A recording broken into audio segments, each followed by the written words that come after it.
सभी का हमारे YouTube चैनल पर आज पुनः स्वागत है। और आज हम लोग इंटरमीडिएट हिंदी के काव्य खंड का पाठ है केकी का अनुताप, जो कि हम पहले पढ़ चुके हैं, और उसी में दूसरा शीर्षक है गीत। इनके पदों को पढ़ेंगे और आगे बढ़ने से पहले फिर से एक बार कहना चाहेंगे, आपको हमारी वीडियोज़ यदि पसंद आती हैं तो आप हमारे चैनल को अवश्य सब्सक्राइब करें और हमारे वीडियोज़ को लाइक करें और वीडियोज़ को शेयर भी करते रहें, जिससे ज़्यादा से ज़्यादा लोगों तक इनका लाभ पहुंच सके। तो चलिए हम आगे पढ़ते हैं।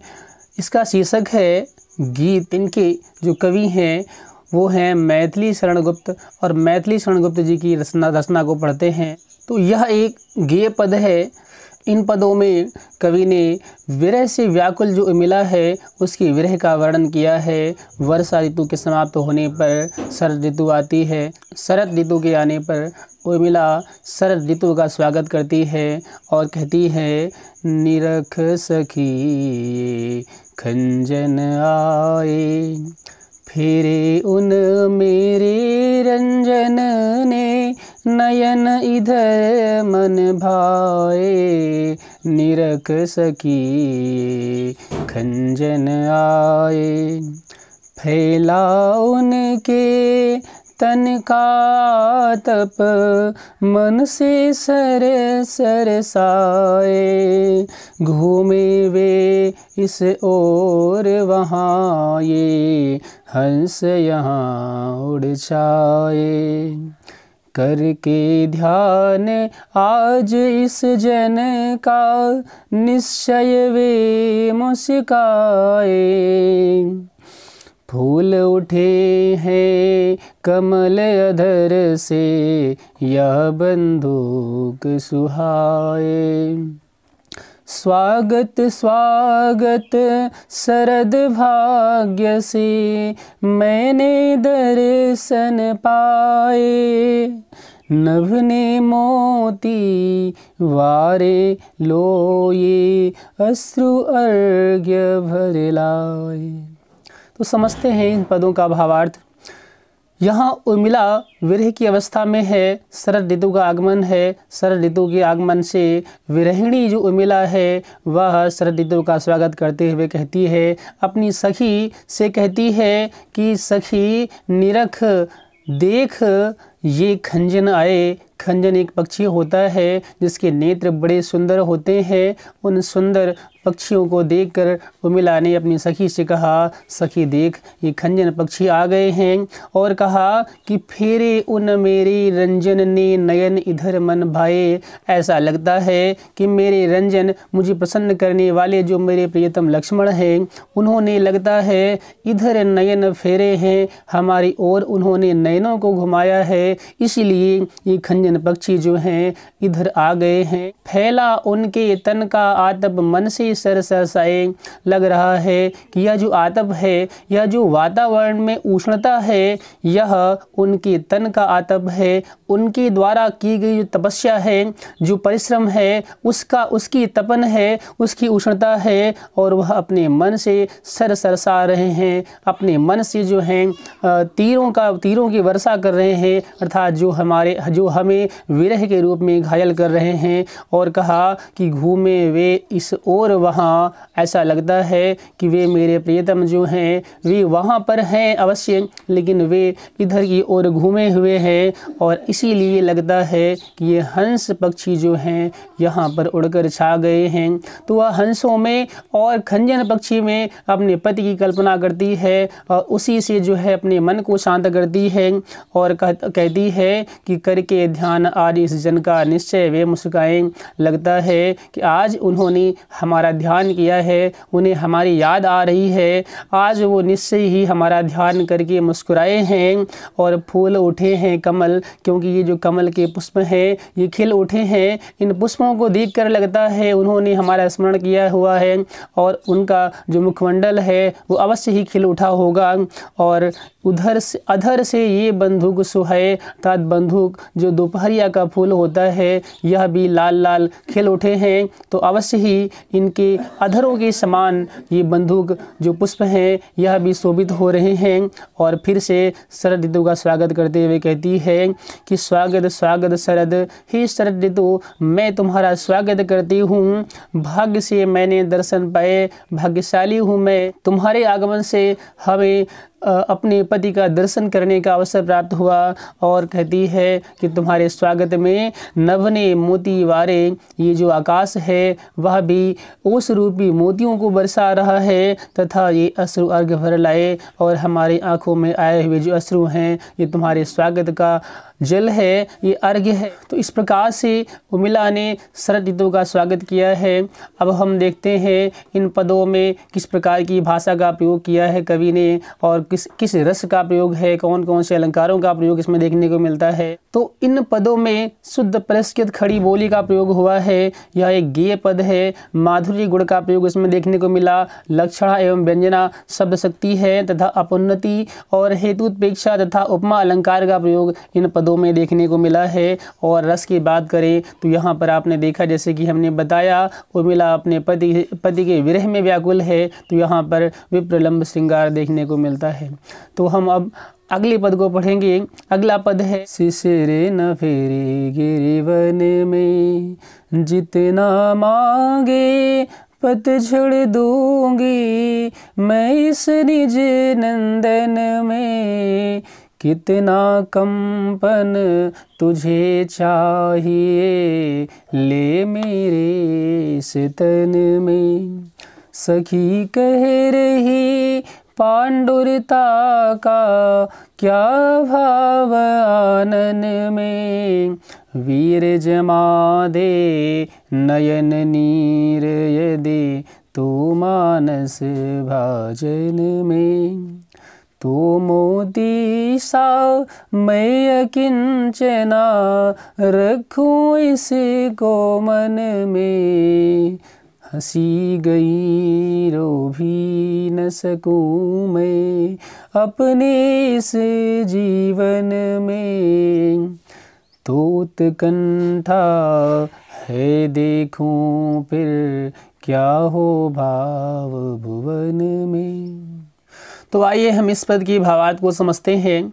यहाँ पर उर्मिला कहती है कि शिशिरे न फेरे गिरिवन में, उसे अपने पति की याद आती है और विरहावस्था में वह अपने पति के द्वारा भोगे गए कष्टों को याद करती है और शिशिर से कहती है कि शिशिरे न फेरे गिरिवन में, हे शरद ऋतु तो गिरी अर्थात पर्वतों पर और वन में ना फिर अर्थात तो वन में और पर्वतों पर मत जाना, क्योंकि वहाँ मेरे स्वामी होंगे और वह इस प्रकार की तीव्र सर्दी में इन पहाड़ों पर किस प्रकार से रहेंगे, कैसे अपना जीवन यापन करेंगे, यह चिंता है उर्मिला को। इसलिए वह उर्मिला अपने पति की चिंता करते हुए शरद ऋतु से कहती है कि हे शिशिर न फेरी गिरिवन में, तो वनों पर और गिरी पर मत जा। कहती है कि जितना मांगी पतझड़ दूंगी मैं इस निज नंदन से, यदि तुझे पतझड़ चाहिए तो मैं अपने जीवन रूपी बगिया से दे दूंगी, और कितना कंपन तुझे चाहिए ले मेरे इस तन से। और यदि तुझे कंपन चाहिए, क्योंकि शरद ऋतु में आप जानते हैं पूरी प्रकृति में कंपन होता है, लोग ठिठुरने लगते हैं, लोग कांपते हैं, तो उसने कहा कि तुझे कंपन चाहिए तो इस मेरे तन से कंपन ले ले। और सखी कह रही पांडुरता का क्या अभाव आनंद में, अर्थात मेरी सखी ने हमसे कहा कि तुम्हारे आनंद में पांडुरता का अभाव नहीं है, अर्थात तुम्हारा जो तन है, तुम्हारा जो आनंद है, चेहरा है, वह पीला पड़ गया है। यदि तुझे पांडुरता चाहिए, पीलापन चाहिए, पतझड़ होने पर जो प्रकृति है वह पांडुरता से युक्त हो जाती है। यदि तुझे पांडुरता चाहिए तो मेरे इस आनंद से ले ले। और कहती है वीर जमा दी नयन नीर यदि तू मानस भाजन में, हे शरद ऋतु हे वीर यदि तू हमारे मानस भाजन में, हमारे मन रूपी पात्र में इन नयन के नीर को जमा दे। तो आगे कहा तो मोती सा मैं किंचना रखूं इसको मन में, तो मैं इन आंसुओं को, इन जमे हुए आंसुओं को मैं मोती के समान अकिंचना, अर्थात मैं अकिंचना हूँ, मेरे पास तो कुछ नहीं है और मैं अकिंचना इन आंसुओं को मोती की समान समझकर इन्हें अपने पास रख लूँ और हंसी गई रो भी न सकूं मैं। उसने कहा कि मेरे जीवन की तो हंसी ही चली गई है, मेरे जीवन में तो कोई खुशी नहीं बची है, तो मेरे जीवन की हंसी गई रो भी न सकूं मैं, और मैं रो भी नहीं सकती क्योंकि ये उनके याद के आंसू हैं। हमारे आंखों में आने वाले जो ये आंसू हैं, इन आंसुओं को भी मुझे संभाल के रखना है, इन्हें व्यर्थ नहीं करना है। तो हंसी तो गई ही है, साथ में मैं रो भी नहीं सकती। तो उत्कंठा है, देखूं फिर क्या हो भाव भुवन में। तो मुझे यह उत्कंठा है, मैं देखना चाहती हूँ तो मेरे इस भावना रूपी संसार में, इस भाव भुवन में अब आगे क्या होगा। इस प्रकार से उर्मिला जो है अपने पति की विरह में व्याकुल है और शरद ऋतु का स्वागत भी करती है। शरद ऋतु से निवेदन करती है कि तू पर्वतों पर, पहाड़ों पर मत जाना। तो अब हम इसमें प्रयुक्त जो काव्य सौंदर्य है उसको जानने का प्रयास करते हैं। तो हमने देखा इसमें भी विप्रलंब श्रृंगार का ही प्रयोग है तथा रूपक, मानवीकरण, उपमा एवं काव्यलिंग अलंकार का प्रयोग देखने को मिला है। यहाँ भी एक गेय पद था और यहाँ पर देखा इसमें माधुर्य गुण था और शुद्ध परिष्कृत खड़ी बोली का ही प्रयोग इसमें भी हुआ है। और अब हम बढ़ते हैं अगले पद्यांश की ओर। अगला पद्यांश है, मुझे फूल मत मारो, मैं अबला बाला वियोगिनी, कुछ तो दया विचारो, मुझे फूल मत मारो। होकर मधु के मीत मदन तुम यह पटुगल नगारो, मुझे विकलता तुम्हें विफलता, ठहरो श्रम परिहारो। नहीं भोगिनी यह मैं कोई, जो तुम जाल पसारो, बल हो तो सिंदूर बिंदु यह हर नेत्र निहारो। रूप दर्प कंदर्प तुम्हें तो मेरे पति परिवारो, लो यह मेरी चरण धूलि उस रति के सिर पर धारो।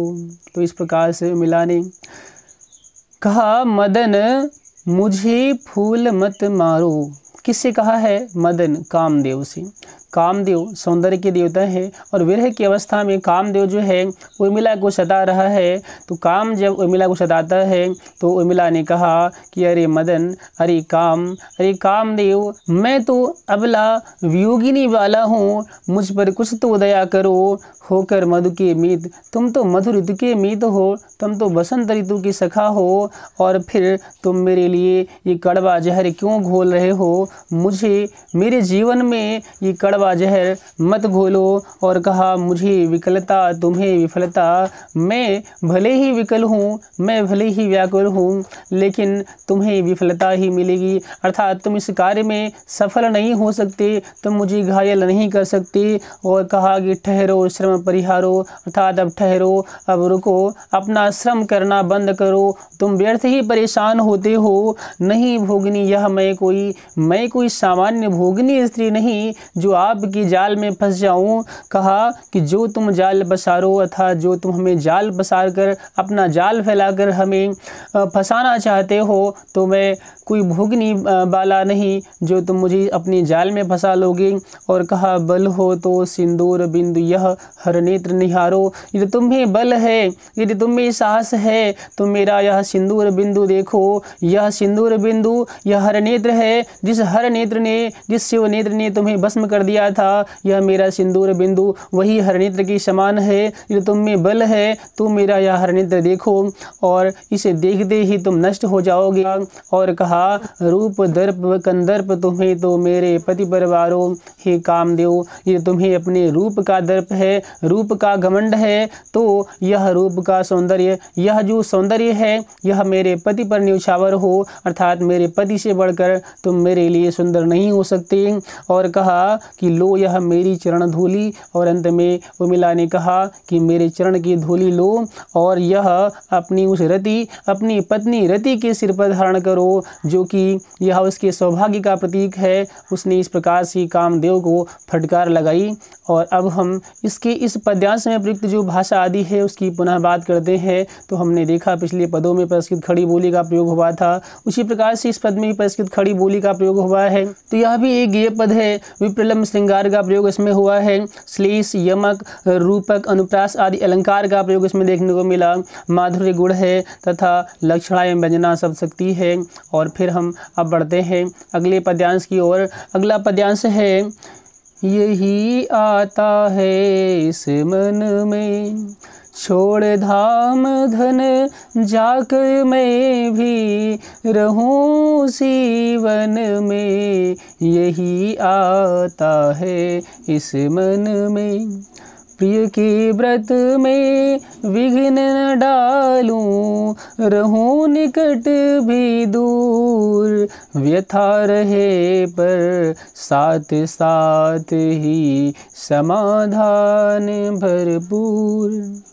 हर्ष डूबा हो रोदन में, यही आता है इस मन में। बीच बीच में उन्हें देख लूं मैं झुरमुट की ओट, जब वे निकल जाए तब लेटूं उसी धूल में लौट। रहे रत वे निज साधन में, यही आता है इस मन में। जाती जाती गाती गाती कह जाऊं यह बात, धन के पीछे जन जगती में उचित नहीं उत्पाद। प्रेम की ही जय जीवन में, यही आता है इस मन में।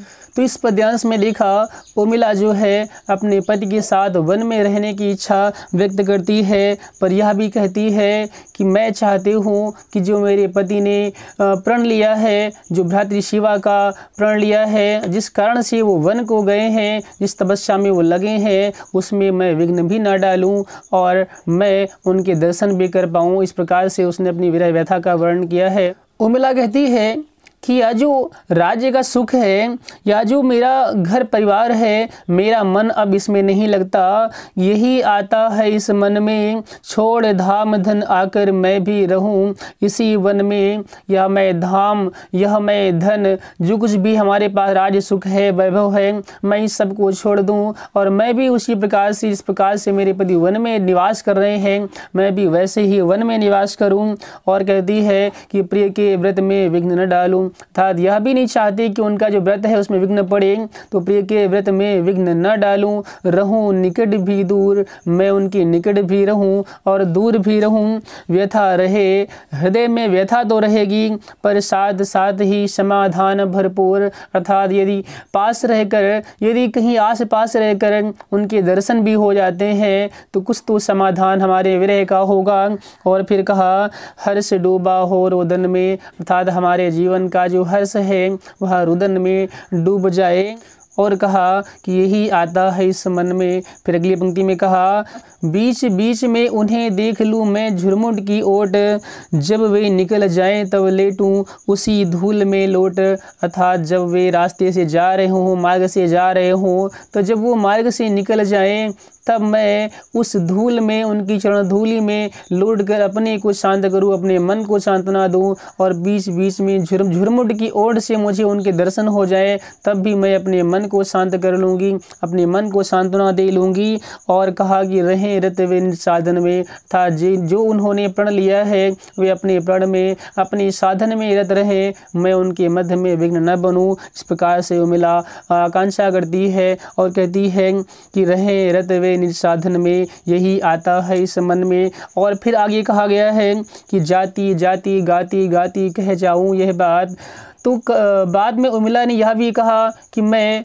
यह सब तो कह रही हूँ, लेकिन जाते जाते एक बार मैं फिर से सबसे यह निवेदन करना चाहती हूँ कि धन के पीछे जन जगती में उचित नहीं उत्पात। अर्थात ही जनों, इस संसार में धन के पीछे उत्पाद करना, धन के पीछे अपने प्रियजनों से अलग होना, धन के पीछे अपने घर में कलह करना, यह उचित नहीं है। उसने अपने इन राम के वनवास भेजने का जो कारण था, उस कारण को याद किया और कहा कि माता कैकेयी ने इस राज्य मोह में आकर के जो राम को वन भेज दिया, उसके साथ में हमारे पति लक्ष्मण को भी जाना पड़ा। तो इस प्रकार से धन के पीछे जो घर में जो उत्पाद होता है, घर में जो कलह होती है, यह उचित नहीं है। और फिर कहा प्रेम की ही जय जीवन में, इस संसार में हमेशा प्रेम ही विजयी होता है, जीवन में सदैव प्रेम की ही जीत होती है। धन से कभी संसार में किसी को विजय नहीं प्राप्त होती, धन की कभी जय नहीं होती।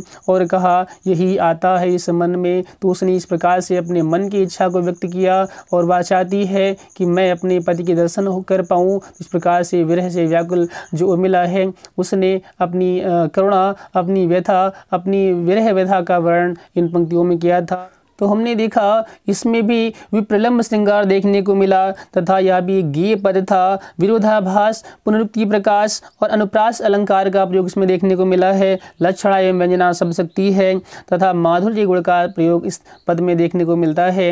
इसके बाद अब यह पाठ आपका समाप्त होता है। तो इस पाठ में जो प्रयुक्त मुख्य सूक्तियाँ हैं, उनको भी एक बार देख लेते हैं। तो इस पाठ में जो पहला शीर्षक था कैकेयी का अनुताप, उस कैकेयी के अनुताप से कुछ सूक्तियाँ दी हुई हैं, उनको एक बार देखते हैं। एक सूक्ति है प्रभु बोले गिरा गंभीर नीर निध जैसी। तो इसको हमने कैकेयी के अनुताप में पढ़ा था। उसमें हमने देखा था कैकेयी के अनुताप में जब पंचवटी में सभा लगी हुई है और सभी राम को वापस लेने के लिए गए हुए हैं, रात्रि का वक्त होता है और उस समय राम जो है अपनी गंभीर वाणी में जब बोलते हैं तो उस समय सारी सभा जो है व्याकुल थी, व्यथित थी और सभी इस परिणाम को जानने के लिए उत्सुक थे। उस समय जब श्री राम ने बोलना शुरू किया था, उस समय कवि ने कहा कि प्रभु बोले गिरा गंभीर निधि जैसी। तो नीर निधि की समान गंभीर वाणी में श्री राम ने अपने वचन कहने शुरू किए। तो इस प्रकार से इसका भाव था। और अगली सूक्ति है संसार नष्ट है भ्रष्ट हुआ घर जिसका। तो इस सूक्ति में भरत ने अपना पश्चाताप प्रकट किया है। कहा संसार नष्ट है भ्रष्ट हुआ घर जिसका। राम के पूछने पर भरत ने कहा कि हे भ्राता भरत, मैं अब क्या बताऊं, मेरा अभिप्सित क्या है, मेरी क्या विलासा है, मैं किस कारण से आया हूँ। राम ने ऐसे पूछा था भरत से कि बताइए भरत, अब तुम्हारी क्या विलासा है, तुम क्या चाहते हो। तो भरत ने उत्तर दिया कि संसार नष्ट है भ्रष्ट हुआ घर जिसका, था जिसका घर ही भ्रष्ट हो गया है तो उसका सारा संसार ही नष्ट हो गया है। भला अब मुझे और क्या इच्छा होगी और मैं आपसे क्या चाहूँगा। इस प्रकार से उसने अपनी करुणा दिखाई, अपनी व्यथा प्रकट की थी। और अगली सूक्ति पूछी गई है जनकर जननी ही जान न पाई जिसको। इस सूक्ति में राम ने भरत को सांत्वना देते हुए कहा कि जन्म देने वाली जननी अर्थात माँ ही जिस भरत को समझ नहीं सकी, जिस अपने पुत्र को समझ नहीं सकी, भला उस भरत को इस संसार में अन्य कौन समझ सकता है। इस प्रकार से इस प्रकार से श्री राम ने अपने भाई भरत को सांत्वना दी थी। अगली सूक्ति पूछी गई है कि वह सिंही अब थी हाहा गोमुखी गंगा। तो यहाँ पर दिखाया गया है कि वह कैकेयी जो बड़ी ही अटल निश्चयी थी, अब वह आज निर्मल शांत और बिल्कुल शांत स्वभाव वाली निर्मल जिसके हृदय की सारी कलुषिता, सारा पाप धुल गया है, इस प्रकार से वह निर्मल हृदय वाली हो गई है। तो इस सूक्ति में कैकेयी की निर्मलता, निष्कलंकता प्रकट की गई है। और अगली सूक्ति है दुर्बलता का ही चिन्ह विशेष शपथ है, पर अबला जन के लिए कौन सा पद है। इस सूक्ति में कैकेयी अपनी बात को प्रमाणित करती हुई कहती है और शपथ लेती है कि वैसे तो यह शपथ लेना दुर्बलता का प्रतीक है, लेकिन मुझ अबला के लिए इसके अलावा दूसरा मार्ग ही क्या है। अर्थात मैं केवल शपथ के द्वारा ही तो अपनी बात को प्रमाणित कर सकती हूँ, इसके अलावा मैं भला कैसे आपको अपनी बात का विश्वास दिला पाऊँगी और भला मेरी बात को लोग क्यों मानेंगे। अगली सूक्ति है, कहते आते थे यही सभी नरदेही, माता न कुमाता पुत्र कुपुत्र भले ही। यहाँ भी कैकेयी ने कहा, संसार में अभी तक लोग यही कहते थे कि माता कुमाता नहीं होती, पुत्र कुपुत्र भले ही हो जाए, लेकिन अब हाय विधाता, सब विपरीत हो गया। एक माता ही कुमाता हो गई और पुत्र तो वैसे ही सुपुत्र है। और इसके बाद एक सूक्ति और है, 100 बार धन्य वह एक लाल की माई, जिस जननी ने है जना भरत सा भाई। जब कैकेयी विलाप कर रही होती है और वह अपने को कोसती है, तब श्री राम माता कैकेयी को सांत्वना देते हुए कहते हैं कि आप तो धन्य हैं, आपने भरत के समान भाई को जन्म देकर के हमें धन्य कर दिया है, आप धन्य हैं, आप इस प्रकार से व्यथित क्यों होती हैं। इस प्रकार से राम ने अपनी माता कैकेयी को सांत्वना दी थी। और फिर एक सूक्ति है, जन क्या क्या करते नहीं स्वप्न में मद में। तो यहाँ भी कैकेयी ने कहा कि मुझे भी राज्य का मद हो गया था, मैं भी स्वार्थ में आ गई थी, तो भला संसार में लोग जो हैं स्वप्न में और मद में आकर क्या क्या नहीं कर जाते। इसी प्रकार से मुझ में भी स्वार्थ की भावना आ गई थी, मुझ में भी लोभ का मद आ गया था और मैंने भी ऐसे स्वप्न और मद में ये सब कर डाला, तो मुझे क्षमा करें और क्षमा कर अपने राज्य वापस लौट चलो। इस प्रकार से कैकेयी ने राम से निवेदन किया था। तो इसके बाद अभी जो हमने शीर्षक अभी पढ़ा है, आज पढ़ा है गीत, तो इससे कुछ सूक्तियाँ दी गई हैं, जो मुख्य पंक्तियाँ हैं इनको भी देख लेते हैं। सूक्ति है, नभ ने मोती वारे, लो ये अश्रु अर्घ भर लाए। अर्थात यहाँ पर लक्ष्मण की पत्नी उर्मिला जो है वह शरद ऋतु का स्वागत करते हुए कहती है कि तुम्हारे स्वागत में यह जो शरद ऋतु का नभ है वह ओस रूपी मोतियों की वर्षा तुम्हारे स्वागत में कह रहा है, और तुम्हारे स्वागत के लिए मेरी आँखें जो है वह अर्घ्य भर लाई है, तुम्हारे स्वागत का जल लेकर आई हैं। इस प्रकार से उसने शरद ऋतु का स्वागत किया था।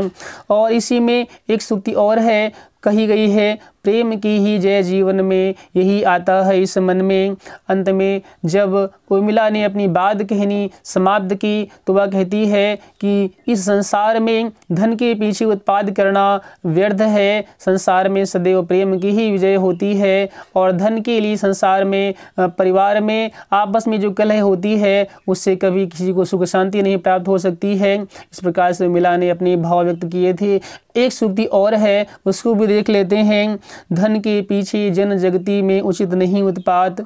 इस सूक्ति में भी वही भाव है कि संसार में धन के पीछे लड़ाई करना, धन के पीछे आपस में कलह करना उचित नहीं है। इस संसार में सदैव प्रेम की ही विजय होती है। और इस प्रकार से यह पाठ आपका पूरा होता है। और आप हमारे वीडियोज़ को रेगुलर देखिए और इनका अभ्यास कीजिए। और आपको यदि कहीं दिक्कत आती है तो आप कमेंट करके हमें बताएं, और हमारे चैनल को सब्सक्राइब करिए, वीडियोज़ को लाइक करें और शेयर करें, जिससे ज़्यादा से ज़्यादा लोगों को इसका लाभ मिल सके।